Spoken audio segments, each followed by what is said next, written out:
এটি মক্কা, পাথুরে গলি, মরুভূমির নীরবতা, আর এক প্রাচীন ঘর, একটি বর্গাকার ঘর যা কখনো কারো সামনে মাথা নত করেনি। শহরটি যেন নিঃশব্দে শ্বাস নিচ্ছে, কিন্তু বাতাসে অদ্ভুত এক ভার। হঠাৎ দূরে বজ্রধ্বনির মতো কিছু শোনা যায়, কিন্তু সেটা বজ্রপাত নয়, বৃষ্টি নয়, কোনো কাফেলাও নয়। দক্ষিণ থেকে কিছু আসছে। এটি একটি সেনাবাহিনী। পতাকাগুলো উঁচু, অদ্ভুত জন্তু সামনে হাঁটছে, বিশাল হাতি। এমন দৃশ্য মক্কার মানুষ আগে কখনো দেখেনি। এই সেই সেনাবাহিনী যা আল্লাহর ঘরের দিকে রওনা দিয়েছিল। এটি হাতির বাহিনীর গল্প, আর এই গল্পের কেন্দ্রে একজন মানুষ, আব্রাহা আল আশরাম, ইয়েমেনের গভর্নর। ঈর্ষা ও অহংকারে অন্ধ এক শাসক। সে সানায় বিশাল এক গির্জা বানিয়েছিল, যাতে মানুষ কাবার পরিবর্তে তার গির্জায় আসে। বাণিজ্য, কর, তীর্থযাত্রা সব যেন তার শহরে কেন্দ্রীভূত হয়। কিন্তু লোকেরা তখনও কাবার দিকেই মুখ ফিরিয়ে প্রার্থনা করত। এক রাতে সে শুনল কেউ তার গির্জা অপবিত্র করেছে। সেটিই ছিল তার জন্য অজুহাত। কয়েক মাস ধরে সে এমন একটি সুযোগের অপেক্ষায় ছিল। সে বলল, এবার সময় এসেছে, মক্কার ঘরটিকে মাটির সাথে মিশিয়ে দেব। ভোরের আগে তার পরিষদে বৈঠক বসল। কেউ বলল শুল্ক কমাও, কেউ বলল পথ কিনে নাও, কিন্তু আব্রাহা বেছে নিল যুদ্ধ। সে চিঠি লিখে উপজাতিগুলোকে সতর্ক করল, যদি পথ ছেড়ে দাও তোমাদের বাজার বেঁচে থাকবে, যদি বাধা দাও তোমাদের শাস্তি প্রকাশ্যে হবে। চিঠিগুলো রাতে সিলমোহর করা হলো। দূতরা রওনা হলো, এবং সেই রাতেই শুরু হলো এক যাত্রা আল্লাহর ঘরের দিকে, যে ঘর কখনো কারো সামনে নত হয়নি। দক্ষিণ থেকে সেনাবাহিনী এগিয়ে এলো। চিঠি একে একে পৌঁছালো উপজাতিদের কাছে। কেউ ভয় পেয়ে সরে গেল, কেউ লড়াইয়ের চেষ্টা করল, কিন্তু প্রথম গিরিপথেই তাদের ধরা হলো এবং ফাঁসি দেওয়া হলো। পথ পরিষ্কার হয়ে গেল।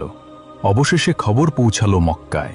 কুরাইশদের নেতা কাবার রক্ষক আব্দুল মুত্তালিব প্রজ্ঞা ও মর্যাদার সাথে লোকদের বললেন, নারী ও শিশুদের পাহাড়ে সরিয়ে নাও, বাজার বন্ধ করো, ঘরের কাছে কোনো অস্ত্র চলবে না, এটি পবিত্র ভূমি।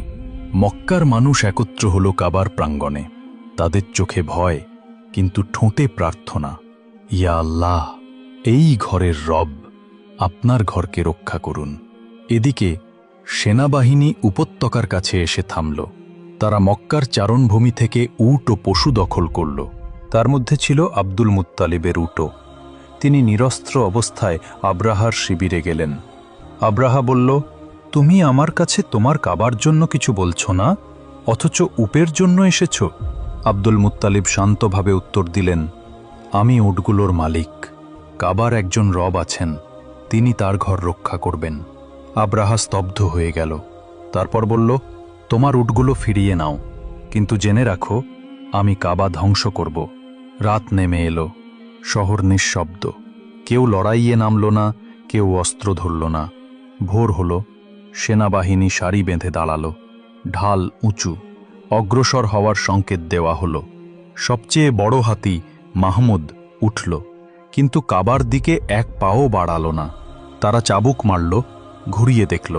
পূর্বে মুখ করলে চলে, পশ্চিমে চলে, দক্ষিণেও চলে, কিন্তু কাবার দিকে মুখ করা মাত্র বসে পড়ে, নড়ে না। ঠিক তখনই আকাশ বদলে গেল। বাতাসে এক অদ্ভুত শব্দ। ছোট ছোট পাখি দেখা দিল, সারি সারি, ঝাঁকে ঝাঁকে। প্রত্যেকের ঠোঁটে একটি পাথর, থাবায় দুটি। তারা উপরে উড়ে এসে পাথর ফেলতে শুরু করল। সৈন্যরা চিৎকার করল, ওরা পাথর ফেলছে! যেখানে পাথর পড়ল সেখানে আগুনের মতো জ্বালা শুরু হলো। মানুষ মাটিতে লুটিয়ে পড়ছে, ঢাল দিয়ে রক্ষা করতে পারছে না।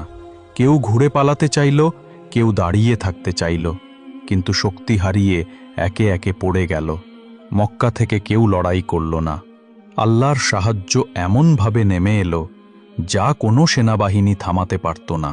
যুদ্ধ শেষ হলো, কিন্তু মক্কা থেকে কোনো তলোয়ার টানা হয়নি। সেই সেনাবাহিনী ভস্ম হয়ে গেল। আব্রাহা যে অহংকার নিয়ে বেরিয়েছিল তার শরীর পচে গেল, আঙুল খসে পড়ল।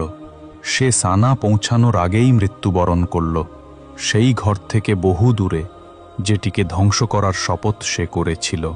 মক্কায় মানুষ পাহাড় থেকে নেমে এলো, দোকান খুলল, পানি ভাগ করল, আর কাবার সামনে দাঁড়িয়ে বলল, আলহামদুলিল্লাহ, ঘরটি সুরক্ষিত।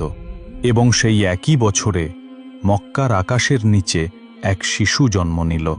ইব্রাহিম আলাইহিসসালামের বংশধর বনু হাশিম পরিবারের এক শিশু। তার পিতা আগেই মৃত্যুবরণ করেছিলেন। তার মা আমিনা বিনতে ওয়াহাব শিশুটিকে বুকে টেনে ধরলেন। খবর পৌঁছালো তার দাদা আব্দুল মুত্তালিবের কাছে। তিনি এসে শিশুটিকে কোলে তুলে নিলেন। তার নাম কি রাখবেন সবাই জিজ্ঞেস করল। তিনি শান্ত কণ্ঠে বললেন, মোহাম্মদ, যাতে তিনি পৃথিবীতে প্রশংসিত হন। সেই বছর মানুষ দুটি ঘটনার কথা মনে রাখল। আল্লাহর ঘর সুরক্ষিত হয়েছিল এবং মুহাম্মদ সাল্লাল্লাহু আলাইহি ওয়াসাল্লামের জন্ম হয়েছিল। এই কারণেই সেই বছরকে বলা হয় আম আল ফিল, হাতির বছর।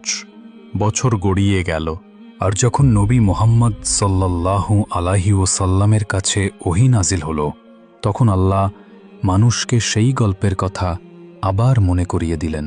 সূরা আল ফিল, এক ছোট অধ্যায়, কিন্তু বিশাল এক বার্তা। তুমি কি দেখনি তোমার প্রভু হাতির লোকদের সঙ্গে কেমন আচরণ করেছিলেন? এটি কোনো গল্পের বিরুদ্ধে গল্প নয়, এটি অহংকারের বিরুদ্ধে এক শিক্ষা। ঘরের একজন রব আছেন এবং তিনি তার ঘর রক্ষা করেন। সূরা আল ফিল আমাদের মনে করিয়ে দেয়, কাবা সাধারণ কোনো ঘর নয়, আল্লাহ নিজে এটিকে সম্মানিত করেছেন। যে এর সম্মান রক্ষা করে, আল্লাহ তাকে উন্নত করেন। যে এর সম্মান রক্ষা করে, আল্লাহ তাকে উন্নত করেন। যে এর সীমা ভাঙে, তাকে নিচু করেন। এবং এই শিক্ষা শুধু সেই উপত্যকার নয়, এটি আমাদের জন্য। আপনি যখন কাবা দর্শন করেন বা নামাজে দাঁড়ান বা অন্যের প্রতি ন্যায় করেন, আপনি আসলে সেই ঘরের সম্মানই রক্ষা করছেন। এটি বার্তার আগে করুণা, আহ্বানের আগে সুরক্ষা।